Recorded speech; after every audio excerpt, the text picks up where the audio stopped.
Bismillahirrahmanirrahim. Assalamualaikum warahmatullahi wabarakatuh. Tuan-tuan haji, tuan-tuan hajah, tuan-tuan muslimin dan muslimat yang dirahmati Allah.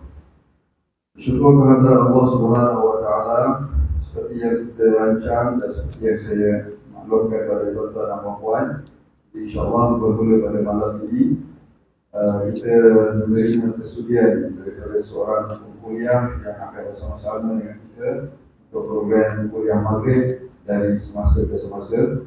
Dan untuk malam ini saya bawakan dulu beliau untuk sesi pengenalan bersama tuan-tuan dan puan-puan, dan selepas itu saya akan letakkan satu penetapan tarikh juga jadual yang dapat diterima oleh beliau untuk ditetapkan kuliah maghrib kita pada masing-masing yang akan datang.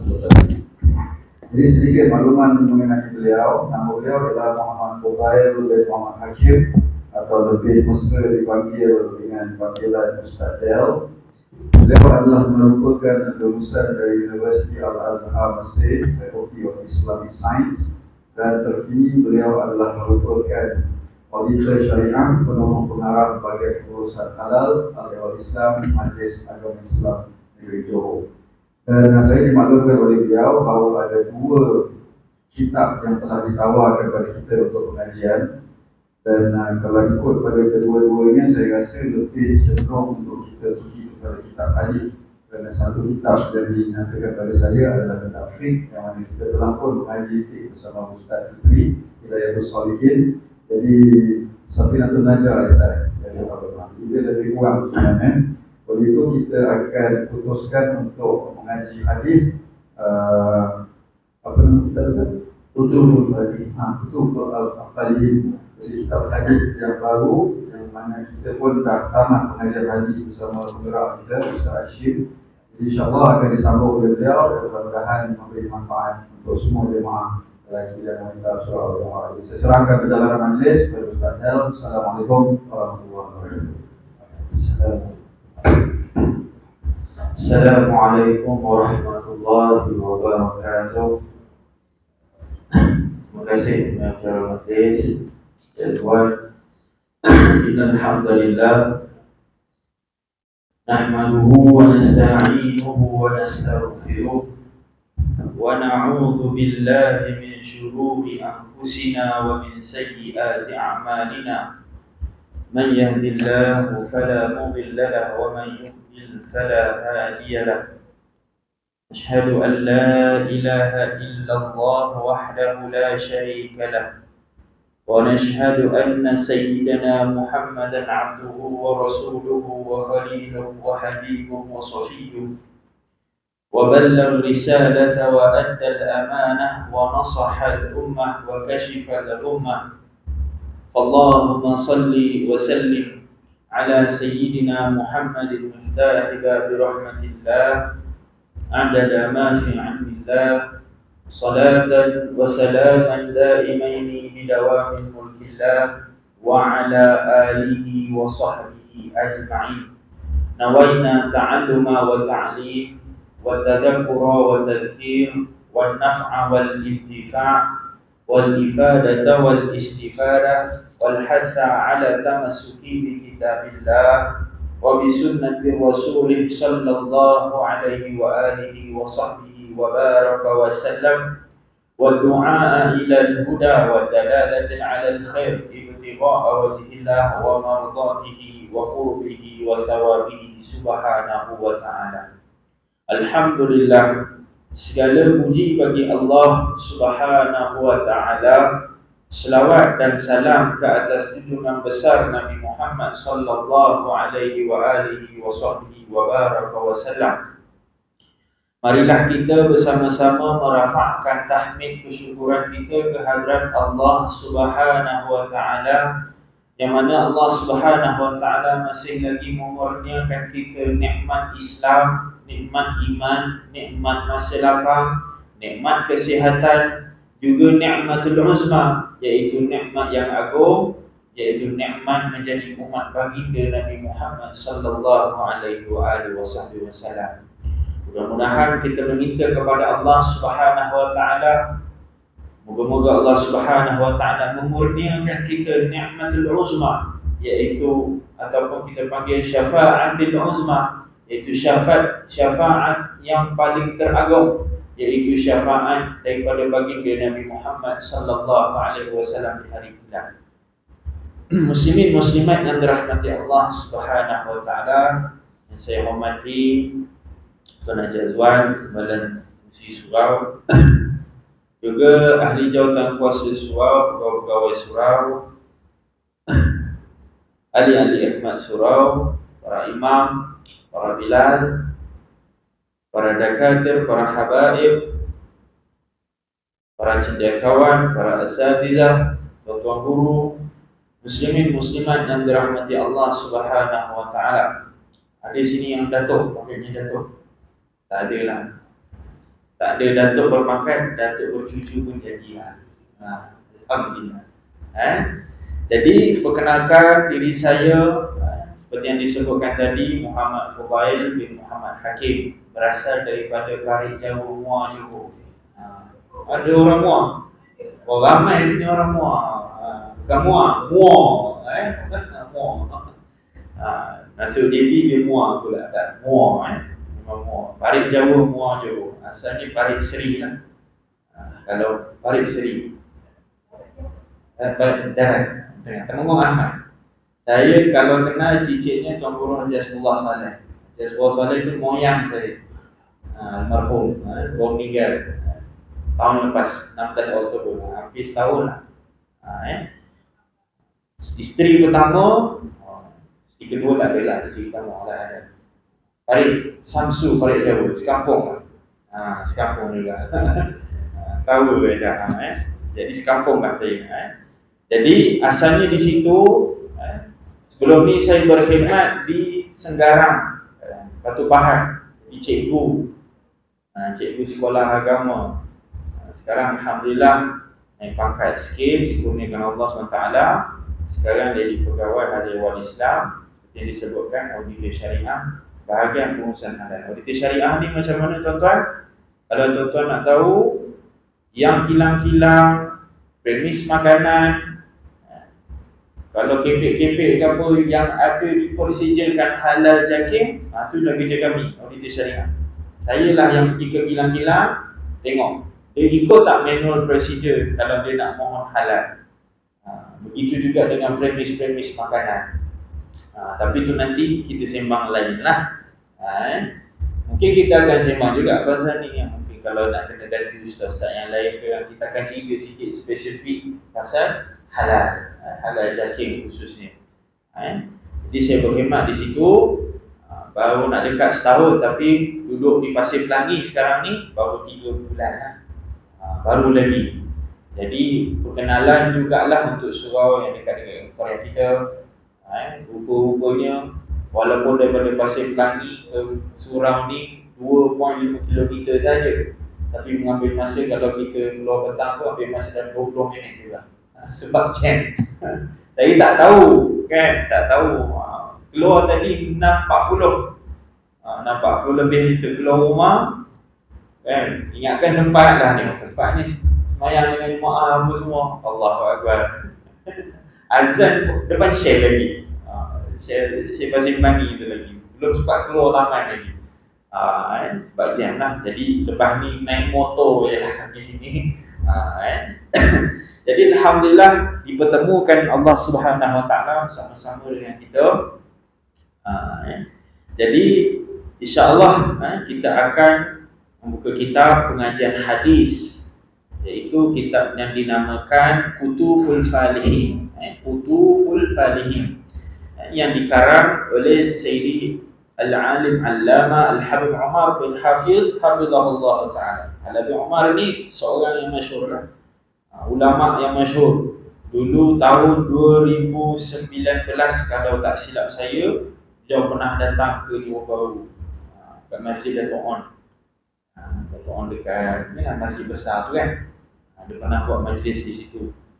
Sama-sama dengan Jabatan Agama Islam Negeri dan juga Wakaf An-Nur Johor. Dan juga Johor Corporation buat majlis yang besar. Dia pernah datang ke Malaysia, ke Johor Bahru. Kalau yang baru terdekat ni tahun 2023, tahun lepas lah, awal tahun lepas, kalau tak silap bulan 4, dia pernah sampai ke Putrajaya bersama dengan Syekh Dr. Ali Jumaah. Syekh Dr. Ali Jumaah ni seorang mantan mufti Mesir, ulama Al-Azhar. Dan ramai daripada kalangan ulama Al-Azhar itu gurunya Syekh Ali Jumaah dan juga Al-Habib Umar bin Hafiz. Al-Habib Umar bin Hafiz ni guru mulia masih hidup sampai kini. Di antara anak muridnya yang masyhur di Malaysia ni iaitu Al-Habib Ali, Habib Ali Al-Hamid. Itu anak murid dia. Jadi kalau anak murid pun dah masya-Allah wali ya. Kalau kita tengok dia punya sifat dia, tawaduk dia, dia punya keilmuan dia, masyhur dia, walaupun tak dimasyhurkan dengan diri dia sendiri, tapi Allah masyhurkan dia. Ini kan tanda seorang wali lah. Kata para ulama begitu. Tanda-tanda seorang wali tu walaupun dia tak nak dimasyhurkan, tapi Allah masyhurkan dia atas sebab kesalehan dia dan juga keilmuan. Allah masyhurkan dia. Di antara ni ramai lagi. Contohnya Syekh Mustafa, ataupun lagi contoh lagi Ustaz Bahrul Joy, begitu juga. Kita maafkan Ustaz Bahrul Joy, lagi seorang Ustaz Muhyiddin Joy, Ustaz Muhyiddin. Ramai lagi lah. Kalau di Johor ni, di antaranya Habib Abbas. Syekh Abbas kini bertugas di MUIS, Majlis Agama Islam Sabah. Sebagai kahwin orang Sabah, rezeki dia kena dakwah di sana. Itu anak murid di antara anak murid. Dan di Johor Bahru ni, di antaranya Syekh Imran Angulia, kalau kenal. Itu pun anak muridnya juga. Dan di antaranya lagi Ustaz Irfan, itu dengan Ustaz Fuad dan Salim, begitu juga dengan Syekh Fuad, begitu juga dengan Syekh Abu Zaki. Ini semua nama-nama yang masyhur, anak murid kepada Al-Habib Muhammad bin Hafiz yang kita nak baca, kita susunkan. Nama kitabnya Kutuful Falihin min Riyadhus Salihin. Apa maksudnya? Kitab Kutuful Falihin ini diambil daripada hadis-hadis pilihan daripada kitab Riyadhus Salihin. Riyadhus Salihin siapa yang susun? Al-Imam Nawawi rahimahullah ta'ala, yang wafat pada 676 Hijriah. Imam Nawawi masyhur lah. Ulama fiqh dia, ulama hadis pun dia. Dan dia pun tak kahwin. Ni pun tanda-tanda seorang yang ada karamah kewalian. Dalam hidup dia tu berpuluh-puluh kitab dia tulis, bahkan kata setengah riwayat nyatakan beratus kitab. Dan bukan sahaja kitab hadis, bahkan syarah hadis pun dia buat. Antara kitab hadis yang masyhur, hadis 40 Arba'in Nawawi. Itu kalau dulu zaman-zaman sekolah agama petang-petang, itu yang kita belajar. Hadis 40 kan. Hadis 40 Imam Nawawi. Itu nyusunan beliau. Begitu juga dengan syarah Sahih Muslim. Sahih Muslim ni, kitab Sahih Muslim iaitu kitab Muslim Ibn Hajjaj, Imam Muslim Ibn Hajjaj An-Naisaburi. Kitab itu disusun, namanya dinamakan Musnad Al-Imam atau Musnad Sahih Muslim. Musnad Sahih. Dalam periwayatan nanti saya cerita. Jadi Imam Muslim susun dalamnya, dalam lebih kurang dalam 4000 hadis, disyarahkan pula oleh Al-Imam Nawawi, dinamakan Syarah Sahih Muslim. Jadi dalam 4000 hadis itu disyarahkan satu persatu, masya-Allah. Dan tak sempat beliau nak kahwin sebab sibuk dengan ilmu, sibuk nak berkhidmat untuk baginda Nabi Muhammad sallallahu alaihi wasallam. Jadi kita sebagai umat baginda Nabi Muhammad sallallahu alaihi wasallam ni mesti kena tonjolkan bahawa kita ni pun cintakan Rasulullah sallallahu alaihi wasallam dengan atas pembuktian sekali. Ada orang dia kata sampai tepuk dada, aku cinta Nabi, tapi bukti tak ada. Jadi nak membuktikan kita cinta Nabi, pertama sekali banyakkan selawat, di antaranya kata para ulama. Yang kedua, banyakkan amal sunnah Nabi SAW. Yang ketiga, hafal beberapa hadis. Kalau tak mampu hafal, belajar hadis. Kan? Dalam diri kita ni sampai tak 5 hadis yang kita hafal. Tuan-tuan, lepas ni kita usahakan, tak kira lah muda ke tua ke, kurang-kurang 5 hadis lah kita hafal. Kurang-kurang 5 hadis. Jangan ambil panjang-panjang, ambil yang mudah-mudah saja. Sebab apa? Nak buktikan kita ni cinta Nabi SAW. Dekat akhirat, kalaulah kita ditanya oleh Allah SWT, apa bukti kau cinta pada Nabi SAW?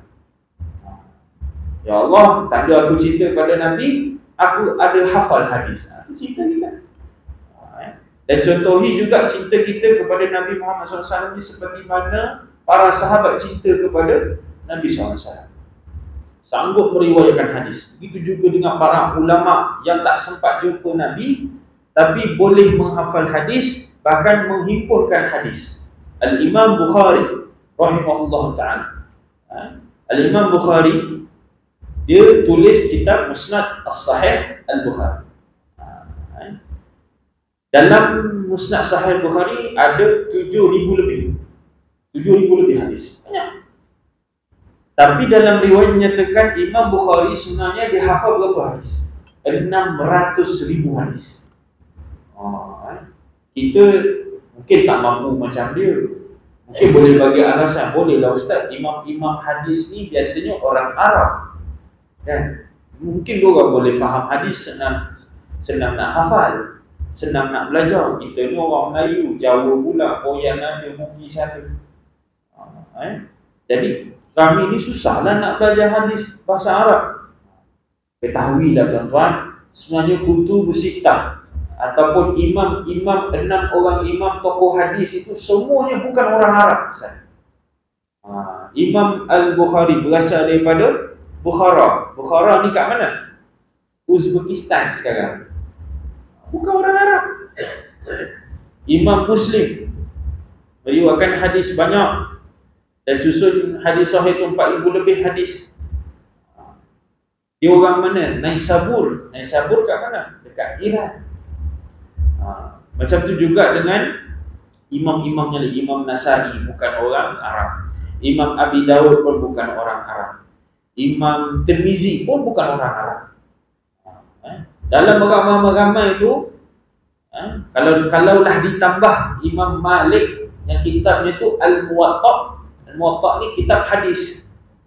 Kitab hadis yang pernah dihafal oleh Imam Syafi'i. Satu hari Imam Syafi'i ketuk pintu rumah Imam Malik dekat Madinah. Daripada jauh datang, pergi terus selepas pada ziarah Nabi SAW, pergi terus ke Madinah dan ziarah Nabi, jumpa nak pergi rumah Imam Malik. Ini cerita. Jadi nak dipendekkan cerita, ketuk pintu, pembantu Imam Malik keluar.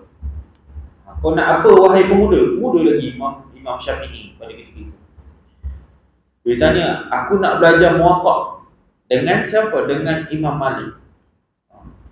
Jadi pemuda ni pun dia kata, okey kejap aku tanya dulu dengan Imam Malik. Imam Malik kata apa? Imam Malik kata, tanyalah pembantu dia. Budak lagi apa semua ni. Kalau macam tu, suruh dia balik, baca dulu Muwatta'. Nanti sampai masa, barulah kita mengaji Imam Muwatta'. Jumpa balik, pembantu dia jumpa balik Imam Syafi'i, buka pintu, Syafi'i, kenapa? Imam Malik kata, kau balik dulu, kau baca dulu hadis-hadis yang ada dalam Muwatta'. Nanti jumpa Imam Malik, kau tinggal belajar saja. Apa kata Imam Syafi'i? Kau bagi tahu Imam Malik, Al-Muwatta' dah ada dalam ni. Hafal dah. Budak lagi tentu, umur 15-an tahun. Tapi tu mereka orang Arab. Jadi kalau dalam ramai-ramai tokoh-tokoh hadis, kalau diselitkan Imam Ahmad bin Hanbal, Imam Malik, ini dua ni saja yang orang Arab. Selebihnya Imam Tirmizi, Imam Abi Dawud, semua tu, itu semua bukan orang Arab. Jadi alasan kita tu tak boleh pakailah sebenarnya. Jadi walau bagaimanapun, kalau rasa susah, cubalah sikit demi sikit. Dalam hidup kita tu, kalau dapat 5 hadis pun cukup lah. Kalau rasa tak cukup, tambah. Kalau rasa tak cukup, tambah. Jadi di antara nak dicontohkan lagi kecintaan kita kepada Nabi SAW ni, diambil juga contoh daripada para sahabat Nabi SAW. pun juga meriwayatkan hadis dengan banyak. Contohnya antara sahabat Nabi yang paling banyak meriwayatkan hadis iaitu Abi Hurairah radhiyallahu anhu. Abi Hurairah radhiyallahu anhu adalah seorang sahabat Nabi bernama Abdurrahman bin Sakhar. Itu nama dia, nama sebenar dia. Abi Hurairah ni apa maksud dia? Bapa kucing. Sebab apa? Sebab Abdurrahman bin Sakhar ni suka sangat dengan kucing. Sampaikan kalau kata para sahabat yang lain, bila Abi Hurairah nak mengajar hadis, nak meriwayatkan hadis, ada kucing dekat bawah dia punya lengannya, dengan baju dia. Ada kucing hidup. Sebab apa? Suka sangat dengan kucing. Sebab tu orang panggil dia Abi Hurairah. Nama sebenarnya Abdurrahman bin Sakhar. Berapa ribu hadis yang dah dihafal? Berapa ribu hadis yang dah dihafal? Banyak tuan-tuan. Lebih kurang dalam 5,374 hadis. Lepas tu siapa lagi? Siti Aisyah pun banyak juga, 2,000 lebih. Anas bin Malik 2010. Banyak. Nanti para sahabat. Bukti cinta kepada Nabi sallallahu alaihi wasallam. Jadi hari ini insya-Allah kita nak pupukkan rasa cinta kita kepada Nabi sallallahu alaihi wasallam.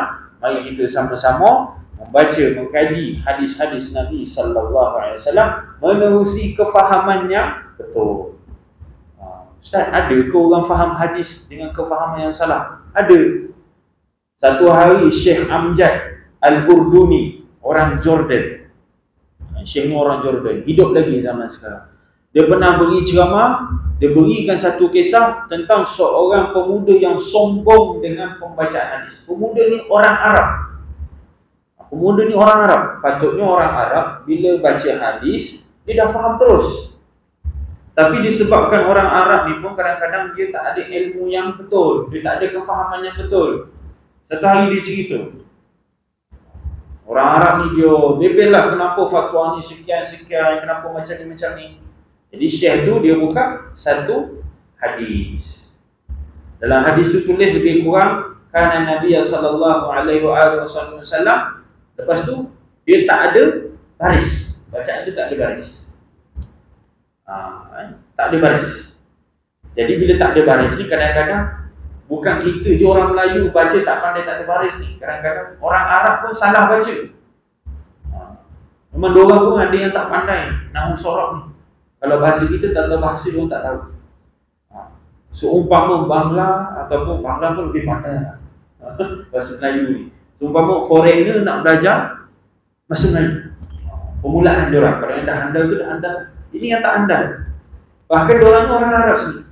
Jadi dia buka satu hadis, dia baca, pemuda tu baca cara macam mana? Kana Nabi sallallahu alaihi wasallam shalla ala khimar. Ana khumar ataupun ala khamar. Maksudnya apa? Nabi SAW dalam hadis tu dikata cara dia baca itulah menurut apa yang cara pemuda tu baca. Satu hari Nabi SAW pernah solat atas arak khamar. Pelik cara awak baca ni, kata Syekh. Pelik cara awak baca, mana awak belajar? Mungkin zaman tu pengharaman khamar arak ni belum dinasahkan lagi. Ataupun belum diharamkan lagi. Maksudnya arak tu masih harus.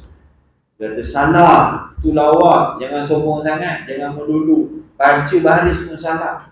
Habis yang sebenar, yang betulnya macam mana Syekh? Dia baca kanan Nabi SAW sallallahu alaihi khimar ataupun khumar, yang membawa maksud satu hari sallallahu alaihi wasallam Nabi SAW solat atas helaian kain. Nampak? Bahasa Arab salah baris, salah makna. Salah baris, salah makna. Jadi hati-hati kalau nak baca. Apatah lagi kalau kita bukan orang Arab yang memang tak faham bahasa Arab. Saya pun walau boleh cakap bahasa Arab, tapi memang saya akui memang saya ada kelemahan. Boleh cakap Arab. Kalau tuan-tuan panggil suruh bergaduh dengan Arab pun boleh lah. Tak masalah. Nak bagi tahu tahap Arab saya itu macam mana. Tapi tetap saya ada kesalahan dari sudut nahwu dan sorof, penyampaian apa semua. Ala kulli hal, kita berpandukan kitab, insya-Allah kitab ni terbela, terjaga dari sudut kefahaman. Mudah-mudahan Allah Subhanahu Wa Taala menjaga lisan kita, menjaga hati kita, menjaga akal kita supaya tidak terjebak dengan idealisme dan juga kefahaman-kefahaman yang sesat dan juga menyeleweng, dan juga tidak selari dengan akidah ahli sunnah wal jamaah. InsyaAllah boleh kita mulakan hadis ini. Baik. Bismillahirrahmanirrahim. Penulis memulakan dengan Bismillahirrahmanirrahim. Nanti kita syarah. Hadis yang pertama yaitu an Abi Hurairah radhiyallahu an qala Rasulullah sallallahu alaihi wasallam inna Allah la yanzuru ila ajsamikum wala ila suwarikum walakin yanzuru ila qulubikum wa a'malikum, rawahul Muslim. Diriwayatkan daripada Abi Hurairah radhiyallahu anhu, itu Abdurrahman bin Sakhar. Nama sebenar dia Abdurrahman bin Sakhar. Abi Hurairah ni nama gelaran. Berkata sabda Rasulullah sallallahu alaihi wasallam, sesungguhnya Allah tidak memandang pada susuk tubuh dan rupa paras kalian, akan tetapi Allah memandang pada hati dan amalan-amalan kalian. Hadis sahih riwayat Muslim. Baik. Pertama, tuan-tuan, saya nak share ilmu mustalah hadis. Ilmu tentang perbahasan hadis. Kalau tuan-tuan jumpa satu hadis, dia tulis riwayat Al-Bukhari, riwayat Muslim, ataupun riwayat Bukhari dan Muslim, tuan-tuan ketahuilah bahawasanya hadis itu adalah hadis yang sahih. Ni tips. Jadi kalau tuan-tuan tengok satu hadis tu dah ditulis riwayat Muslim, riwayat Al-Bukhari, siap ada nombor rujukan, tak payah tanya lagi lah hadis ni hadis sahih ke dhaif ke palsu. Tapi boleh jadi tak orang menipu? Boleh jadi. Contoh, dia tulis siapa makan durian masuk syurga. Contohlah. Lepas tu dia tulis saja-saja hadis riwayat Bukhari. Boleh tak jadi? Boleh jadi. Yang ni kalau ada keraguan baru boleh juga. Kalau bagaimanapun rujukan kita, kalau dalam ilmu hadis kebiasaannya, kalau jumpa riwayat Muslim ataupun riwayat Al-Bukhari, maka ini adalah hadis sahih. Ataupun dia tulis kat belakang muttafaqun alaih. Muttafaqun alaih apa maksud dia? Disepakati ataupun disepakati oleh dua orang tadi. Siapa dia? Imam Bukhari dan juga Imam Muslim. Maka kalau tulis muttafaqun alaih, maksudnya hadis tu hadis sahih. Baik. Jadi hadis yang kita baca, hadis yang pertama ini adalah hadis yang sahih. Nyatakan apa pengajaran yang boleh kita dapat, di antaranya Allah ni dia tak pandang pada rupa kita sebenarnya, tapi Allah pandang hati kita dan amal kita. Tapi tak bermakna kita kena pakai compang-camping, tak kemas, ataupun kita panggil selekeh lah, dalam bahasa kasar tu selekeh lah. Tak bermakna macam tu. Sebab apa? Sebab kemas, pakaian rapi, bersih. Ini sunnah siapa? Sunnah Nabi. Sunnah Nabi SAW.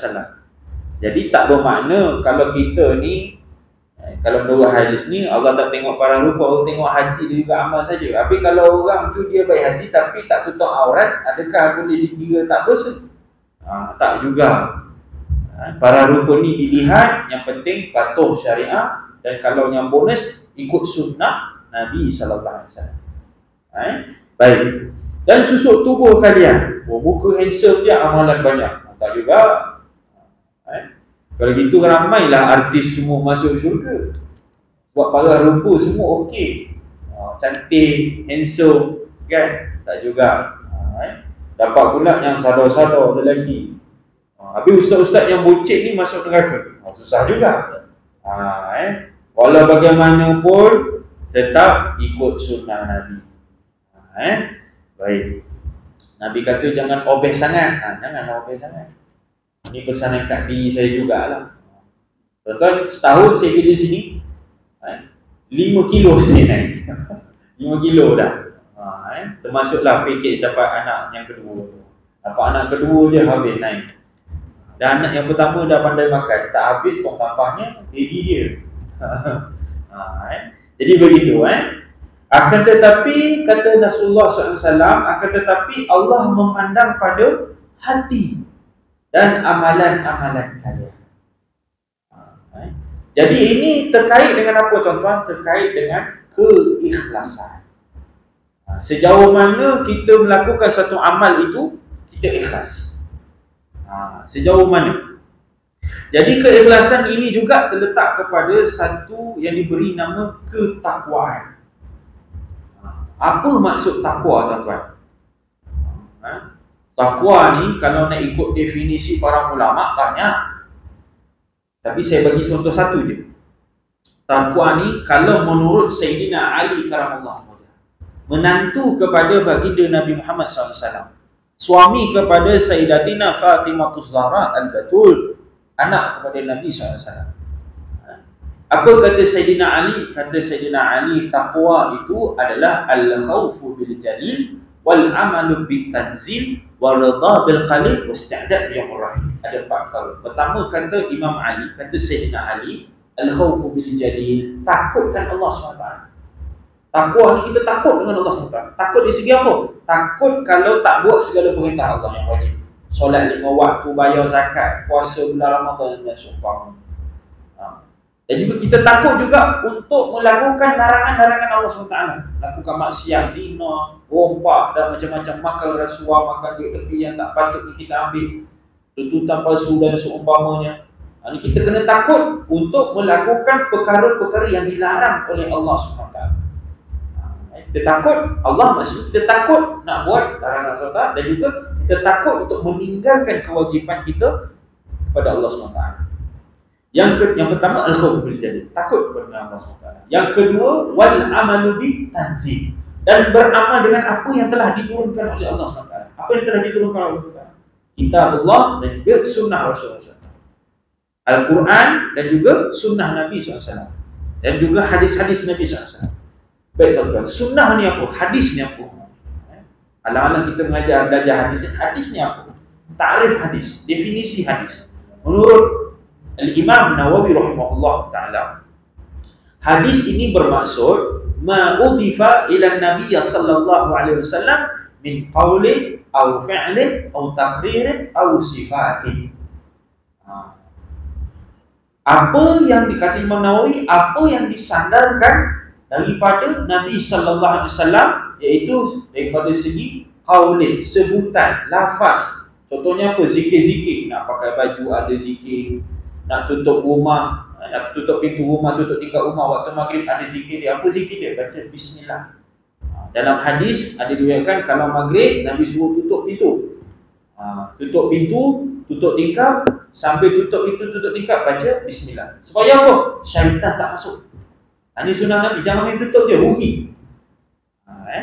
Jadi ikut sunnah Nabi, nak tutup pintu rumah waktu maghrib tu kan, tingkap, baca bismillah. Supaya syaitan dan juga nasihat-nasihat jahat tak masuk ikut.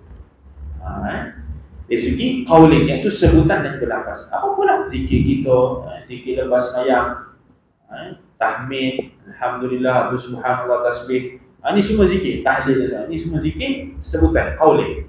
Au fi'lin. Fi'lin ni perbuatan, perlakuan disebut gerak-gerik. Ataupun kita panggil apa yang Nabi buat. Contohnya Nabi solat macam mana, macam tu. Itu sunnah.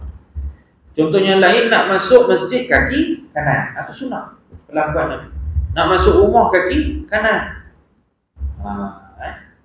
Contohlah, kalau tuan-tuan diberikan ataupun direzekikan Allah SWT satu hari dapat masuk dalam Kaabah. Dapat masuk dalam Kaabah. Kita dah masuk masjid ni, dah masuk kaki kanan, nak masuk dalam Kaabah, nak guna kaki kanan ke kaki kiri? Kata para ulama di antaranya dalam kitab Fathul Mu'in menyatakan, kalau nak masuk tempat yang ada kemuliaan, walaupun kita berada dalam tempat kemuliaan, maka masuk juga dengan kaki kanan.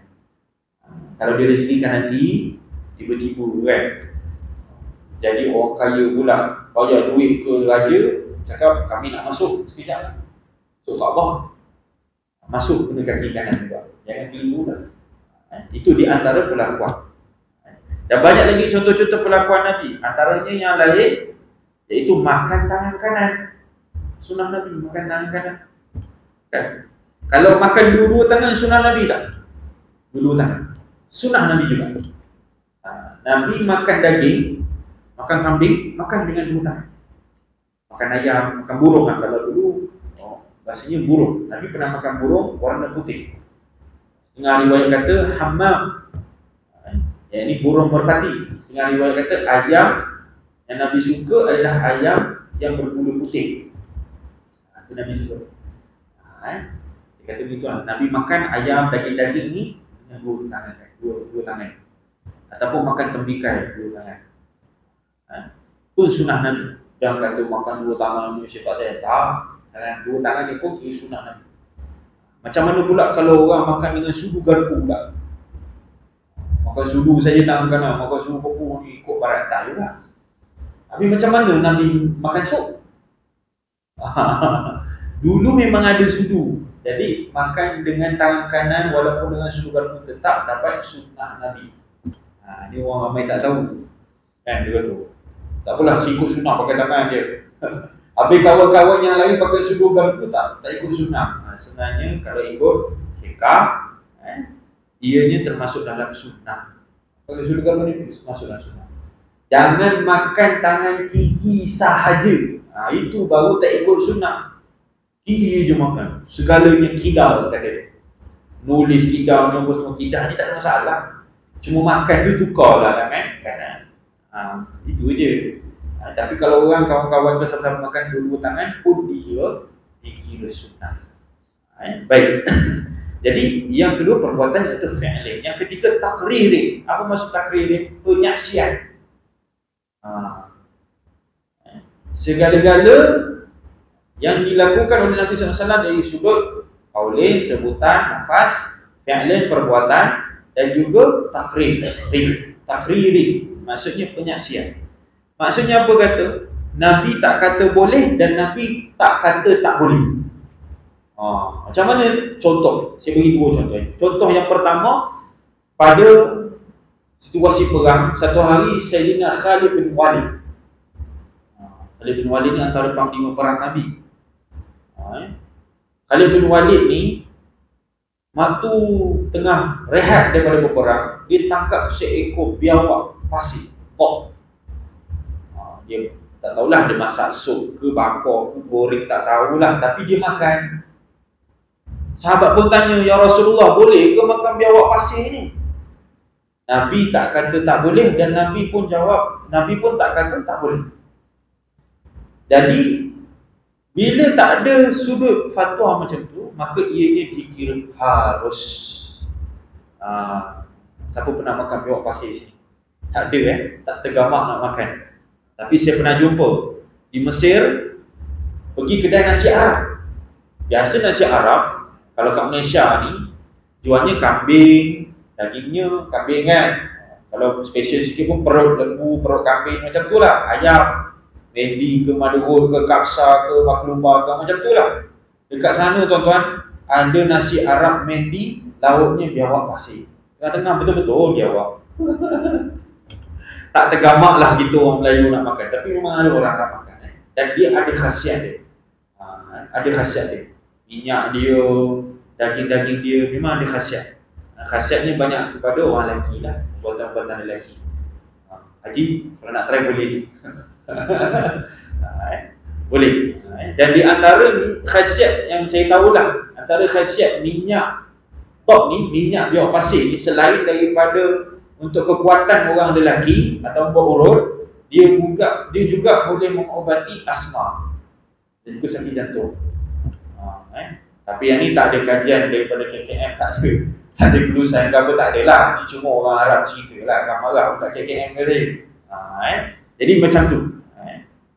Jadi Nabi tak pernah kata tak boleh dan Nabi pula tak kata boleh. Jadi maknanya bila tak dilarang dikira sebagai harus. Jadi depan ni cari biawak pasir makan kosong. Tak mahu buat asam pedas lain sikit. Tak tergambar nak makan Biawak dekat Malaysia ni lain. Yang ambil pula biawak Malaysia ni. Biawak pasir lain tau. Biawak pasir dia banyak makan tumbuh-tumbuhan. Dia pun makan serangga, tapi serangga dia tak makan bangkai. Tapi biawak sini makan bangkai. Jadi tak boleh makan biawak sini tau. Jangan pula yang ambil biawak tu. Sebab apa? Khalid bin Walid makan biawak. Bukan biawak sini, biawak pasir. Biawak pasir ni banyak hidup dekat padang pasir lah. Gurun-gurun pasir. Baik. Contoh yang kedua daripada Abi Sa'id Al-Khudri. Contoh cerita ni panjang sikit lah. Tapi saya ringkaskan. Satu hari masa perang Uhud, Nabi hantar batalion-batalion ni, musim-musim perang ni, Nabi hantarlah grouping-grouping askar-askar ni, di antaranya ketua daripada grouping-grouping ni iaitu Abi Sa'id Al-Khudri.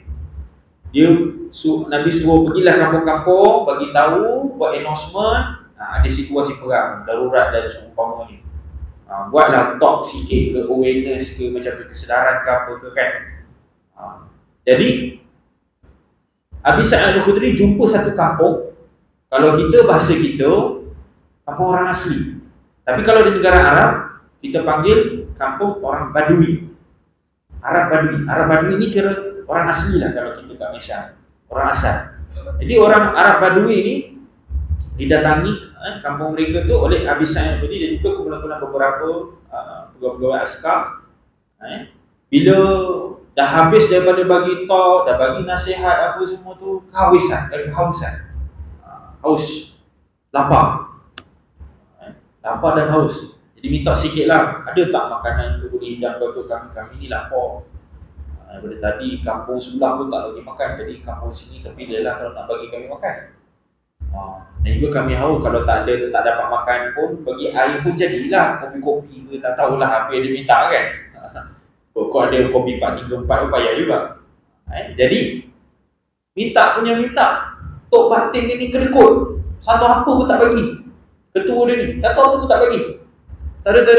Awak dah bagi announcement sini, awak balik je lah. Orang asli perangai. Orang asli sini tak adalah, orang asli sini dah modern, dah beri bahasa, akhlak dah okey. Ni Badui sana lah. Jadi tak nak bagi langsung. Jadi baliklah ke tempat perkemahan, ke camp dia. Masa baru sampai ke camp tu, termenung, tengah kongsi-kongsi makan yang tak seberapa cukup. Tiba-tiba datang ahli Korea kampung tadi. Kampung asli tadi. Ahli Korea dia. Orang kampung tu lah. Orang kampung tu juga, tolong, Tok Batin kami kena sengat kala jengking. Abi Sa'id Al-Khudri ni, tadi kau aksen dengan aku tak nak bagi makan Dia pun dalam hati nak game sikit lah bahasanya, nak game sikit lah, boleh ni, kena kan sikit ni. Aku boleh, confident dia. Tapi dengan syarat, kalau sembuh, aku nak seekor kambing. Kalau aku pergi kampung aku nak seekor kambing. Macam ni lah Abi Sa'id Al-Khudri. Kalau kau pergi jangan kata seekor, 30 ekor pun kami bagi.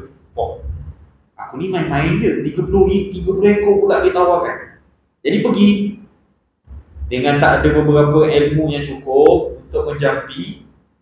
Dalam kepala otak dia ada apa? Al-Fatihah saja. Jadi dia ambilkan satu cawan gelas air, dia baca Al-Fatihah sebanyak 7 kali. Baca Al-Fatihah 7 kali, beri minum, sapu tempat luka dan semua tempat kena sengat kali jengking tu, sembuh. Dapat 30 ekor.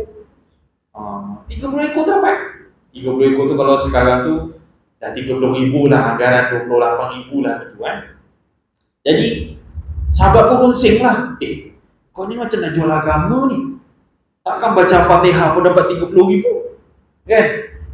Takkan baca Fatihah dapat 30 ekor kambing. Jadi dia tanya kan, dia jumpa Nabi. Tanya Nabi, ya Rasulullah, ceritalah dia panjang kan, aku pergi kampung sekian dan sekian.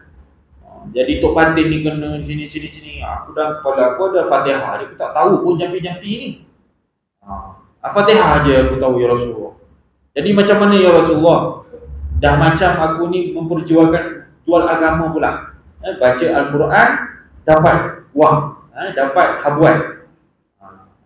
Daripada waktu ketika itu Nabi pun tak kata boleh, dan Nabi juga tak kata tak boleh. Tapi Nabi buat apa? Aku nak minta satu, boleh tak? Dia macam tu. Maknanya boleh tak? Boleh. Dan ini juga adalah salah satu daripada dalil bahawasanya boleh kalau guru agama ke orang yang mengaji Al-Quran, mengajar Al-Quran ke, nak minta wang upahan mengajar.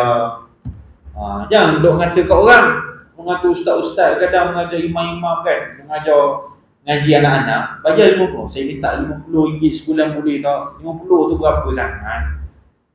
Jangan dibandingkan zaman dulu. Zaman dulu bayar 50 sen je sebulan. Dulu. Kalau cerita dulu lah kan, saya pernah tanya cikgu-cikgu yang tahun yang dah PJ, tahun-tahun 80-an, saya tanya, cikgu tahun 80-an nak beli rumah 20,000, mampu tak? Oh, belum mampu lagi. Tapi sekarang rumah kat Johor Bahru dah berapa? Setengah juta pun ada. Mampu beli tak? Mampu beli. Kan? Jadi pokok pangkalnya bersyukur. Jadi itu namanya takririn, penyaksian Nabi. Nabi tak kata boleh, Nabi juga tak kata tak boleh. Bahkan kalau menurut cerita tadi tu, Nabi minta seekor pula. Maknanya boleh lah cerita. Seterusnya yang keempat iaitu sifatin, iaitu sifat Nabi SAW. Ini Nabi tak buat tapi sifatnya memang daripada Nabi. Contohnya apa?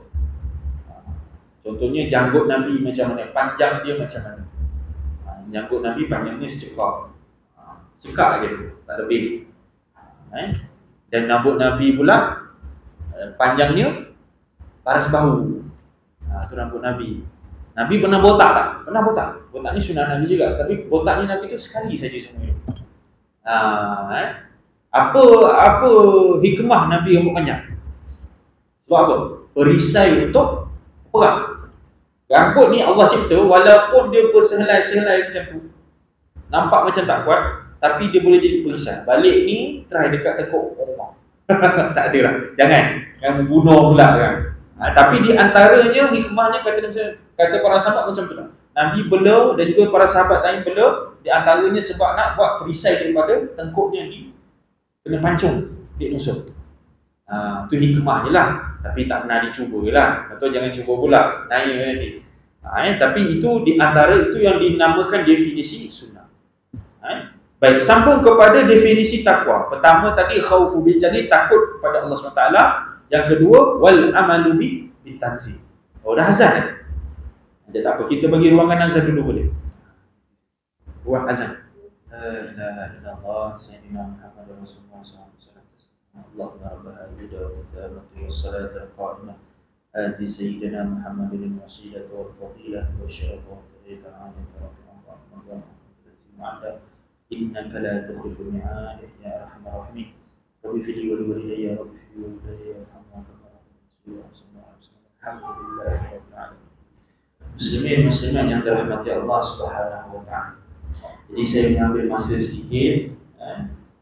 Azan ni biasanya kita stop terus, tapi sebab azan ni awal, jadi saya minta izin untuk beberapa minit untuk habiskan syarahan saya pada malam insya-Allah.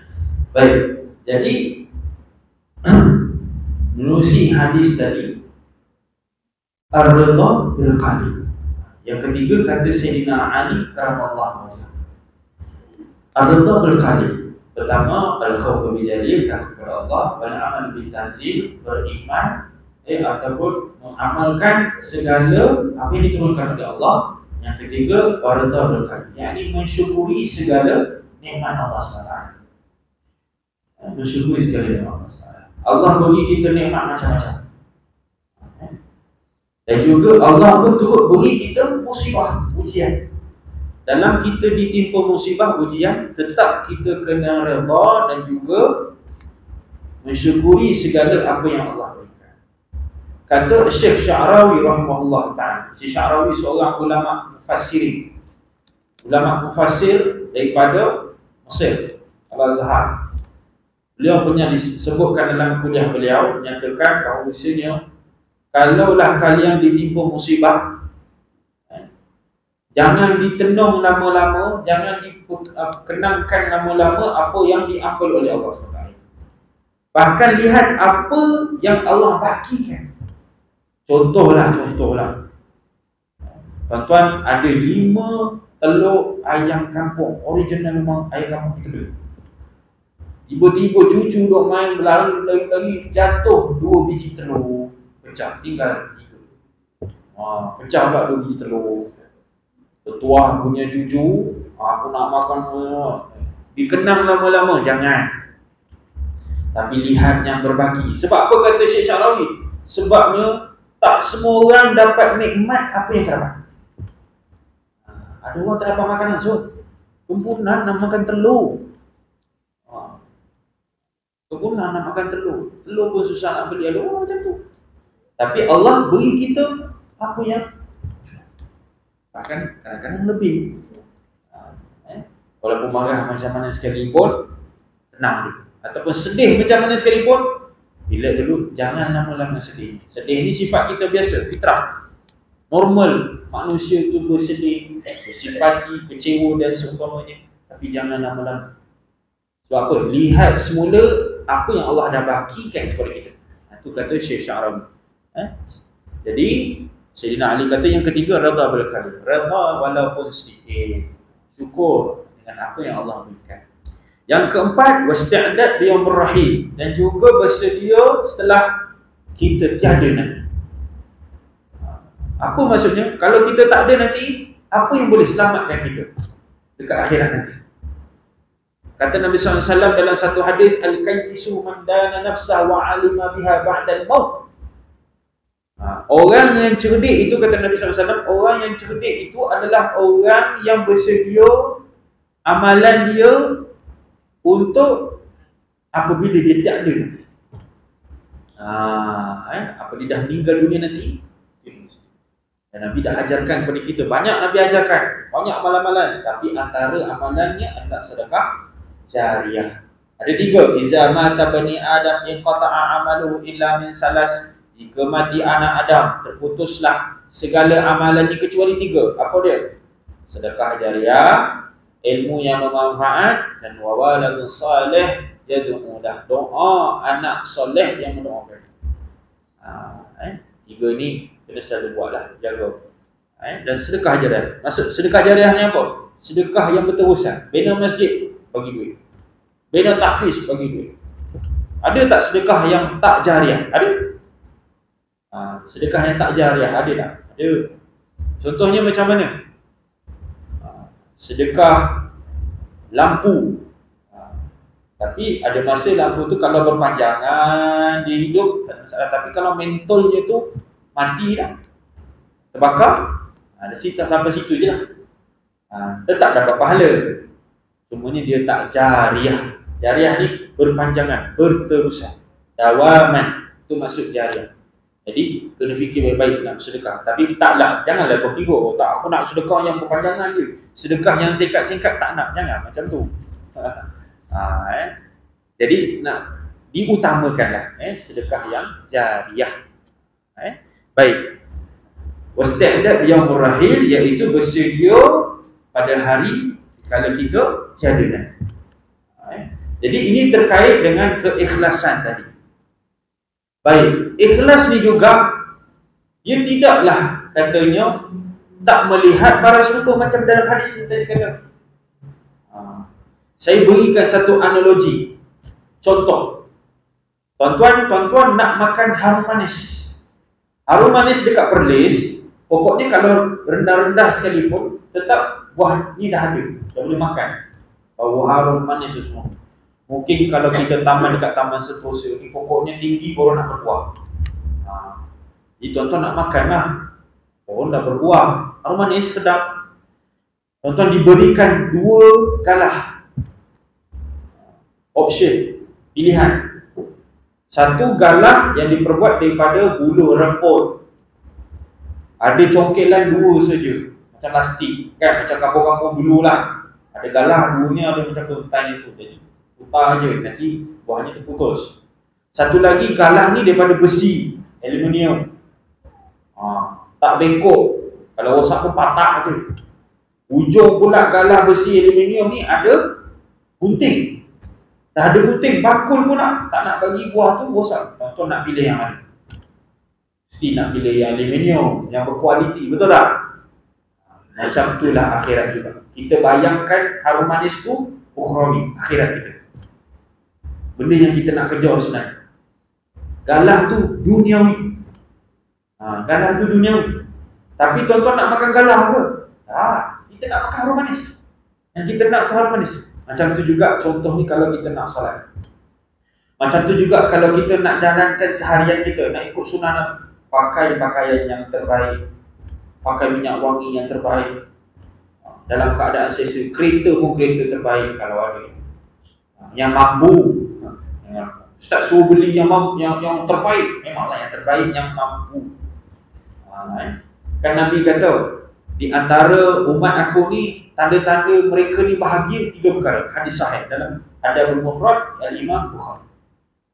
3 tanda umat aku bahagia. Pertama, darul wasi', rumahnya luas. Yang kedua, jarus salih, jiran yang baik. Ada orang rumah besar, jiran tak baik, dia tak bahagia. Kan? Sebab tu ulama kata, al-jar qabla dar, jiran dulu. Ni tips nak beli rumah, tips nak duduk rumah, nak duduk satu tempat. Al-jar qabla dar, jiran dulu yang ditengok, baru rumah. Jangan beli rumah besar-besar, ada rumah besar-besar tapi jiran luar. Tak boleh. Kalau ada pun dah nasib, ada je lah, sabar. Sabar, insya-Allah, syukur. Tak sabar masuk kubur. Jadi yang ketiga kata Nabi SAW, Al-markabu hani. Pertama, darul wasi', jarus salih, markabu hani. Yang ketiga, iaitu kenderaan yang selesa. Nabi takkan Nabi nak ajar duniawi. Cuma Nabi tak sebutlah belilah BMW, Mercedes, tak ada. Cuma Nabi sebut yang selesa. Takkan Nabi nak ajar ke duniawi, tak. Tuan-tuan, kalau tuan-tuan beli kenderaan yang selesa, mahal sikit pun ikut kemampuan tuan-tuan, tapi niatnya baik, insya-Allah dapat pahala. Contoh, beli motor Harley Davidson. Masya Allah, 200,000. Motor GS BMW, tak silap harganya 160,000 macam tu. Harganya. Ataupun kereta Tesla, baru ni saya pergi kilang 1 kilang, usaha tu beli. Berapa orang beli Tesla? 260,000 je. Dia tapi mampu, okey lah, mampu dia lah. Jadi kalau niatnya baik, insya-Allah. Contoh, nak beli kereta tapi niatnya nak keselesaan ahli keluarga. Baik tak baik? Baik, dapat pahala. Nak beli kereta, nak beli motor Harley Davidson sebab nak pergi surau masjid, pergi kuliah, dapat pahala tak? Dapat pahala. Jadi pokok pangkalnya dengan niat juga. Ikhlas ni pun tengok niat juga. Kalau beli kereta, beli kereta nak megah-megah, duduk tengok pandang jiran. Masuk kampung, bawa orang tengok, orang pandang, panggil aku Datuk, walaupun Datuk cucu lah. Kan? Sebab nak bermegah-megah, ni niat tak baik, tak boleh lah. Tapi sebab nak selesa, nak bagi kesesaan keluarga, boleh. Itu juga namanya zuhud. Zuhud ni orang kata, pakai biasa-biasa je lah, pakai kancil je cukup lah, kan? Itu ni siapa? Pulang lah kalau selesa ni macam tu, macam ni. Tapi ramai orang anggap zuhud ni, dia salah erti makna zuhud. Zuhud je pakaian selekeh, tak gosok. Zuhud je kusut masak. Zuhud je makan makanan yang biasa-biasa, ikan masin dia hari. Tuan-tuan, kalau makan ikan masin hari-hari pun datang penyakit. Kan? Makan ikan masin dia hari datang penyakit. Tak juga. Jadi zuhud ni keseimbangan dan juga ikut sunnah Nabi. Tak langgar syariah. Jaga niatnya sentiasa ikhlas. Kata Al-Imam Ghazali dalam kitab Bidayatul Hidayah. Imam Ghazali, Abi Hamid Muhammad bin Muhammad Al-Ghazali, itu nama sebenar. Muhammad 3 kali. Muhammad bin Muhammad Al-Ghazali. Wafat pada 509 Hijrah. Dia yang tulis kitab Ihya Ulumuddin. Jadi beliau juga yang tulis kitab Bidayatul Hidayah, kitab tasawuf. Dalam kitab Bidayatul Hidayah, beliau dituliskan, faman talaba dunya bid-din khasirahuma, faman talaba din bid-dunya rabihahuma. Barang siapa yang nakkan dunia semata tanpa agama, maka dia akan rugi kedua-duanya. Nak dunia je, dia akan rugi kedua-duanya. Agama dia rugi, dunia pun dia rugi. Walaupun dia rasa dia ada kekayaan, dia ada rasa rezeki yang banyak, tapi bila dia tak fokus, dia tak lebihkan di agama dia, tak lebihkan akhirat dia, maka dia sebenarnya rugi dulu. Ada tak orang kaya tapi tak solat, hidup dia tak tenang? Ramai kan? Orang kaya yang jaga solat, jaga agama, alhamdulillah. Ni kaya yang tak jaga agama, bangun tidur pening kepala, nak tidur pun pening kepala, fikir dunia kata. Kaya. Tuan guru saya pernah cerita satu hari dekat Kedah, dia pergi kursus. Syekh Hatta, Ustaz Hatta bin Syukri, mengajar di sekolah Al-Atas, Al-Arabiah Johor. Satu hari dia pergi kursus dekat satu hotel ni, dekat Kedah. Betul, dia jumpalah dia punya pekerja staff tu, ceritalah, toki hotel ni sebenarnya ada dekat sini. Duduk sini lah, duduk sini. Habis makan ni makan hotel tak? Makan dia cuma sebiji telur saja. Telur rebus je dia makan. Sebab apa? Sakit. Kaya tapi itulah non-Muslim lah. Tapi sebab dah tua apa semua. Tapi kalau dia sihat, macam mana saya dia enjoy dengan dunia sekalipun, itu dinamakan istidraj. Satu hari mesti Allah timpakan bala, musibah. Orang yang tak terima syukur, tak reti nak mensyukuri nikmat keagamaan, nikmat orang yang beragama. Dia akan ditimpa musibah. Dia akan rugi di dunia dan dia akan rugi di akhirat. Kata Imam Ghazali lagi, faman talabat di dunia. Barang siapa yang menginginkan agama, yang menginginkan ukhrawi dengan dunia dia, dia jadikan pentas dunia ni untuk dia tanam dan juga dia akan tuai di akhirat. Maka rabihahuma, dia akan untung kedua-duanya. Ini kata Imam Ghazali rahimahullah ta'ala. Kalau fasah orang Jawa tu, opolah sing ditandur, monolah sing dipanen. Faham tak? Faham je? Oh, alhamdulillah. Opolah sing ditandur, hafal. Opolah sing ditandur, monolah sing dipanen. Apa yang ditanam, gitulah apa yang dituai. Kita tanam dekat pentas dunia, kita tanam dekat dunia ni untuk kita tuai di akhiratnya. Macam tu juga analogi yang pokok harum manis tadi, harum manis sentosa. Jadi insya-Allah mudah-mudahan kita semua mendapat keberkatan daripada Allah Subhanahu Wa Taala, dan juga mudah-mudahan kita dijadikan oleh Allah Subhanahu Wa Taala hamba-hambanya yang bertakwa. Kita minta kepada Allah Subhanahu Wa Taala juga, seperti mana Allah kumpulkan kita pada malam ini, Allah kumpulkan kita di syurga nanti bersama-sama dengan Nabi Muhammad sallallahu alaihi wasallam atas kecintaan kita kepada Nabi sallallahu alaihi wasallam, belajar hadis Nabi sallallahu alaihi wasallam. Kita doa sikit tuan-tuan. Allahumma ja'alna minat tawabin, waj'alna minal mutatahhirin, waj'alna min ibadikas salihin, waj'alna minal muttaqin wal faizin wal falihin wal fakihin ya akramal akramin ya arhamar rahimin. Allahumma rzuqna mutaba'atan Nabi Muhammad sallallahu alaihi wasallam awalan wa akhiran wa zahiran wa batinan wa qawlan wa fi'lan wa ibadatan salihah. Allahumma rzuqna fahman nabiyyin wa hifzal mursalin wa ilhamal malaikatil muqarrabin. Rabbana atina fid dunya hasanah wa fil akhirati hasanatan wa qina azaban nar. Bi subhana rabbika rabbil izzati amma yasifun wa salamun 'alal mursalin walhamdulillahi rabbil alamin. Terima kasih saya ucapkan. Jika ada kesalahan, mudah-mudahan dimaafkan, dan juga jika ada masih yang lain, mudah-mudahan kita bertemu lagi di lain kesempatan. Wallahu a'lam, wabillahi taufiq wal hidayah. Assalamualaikum warahmatullahi wabarakatuh.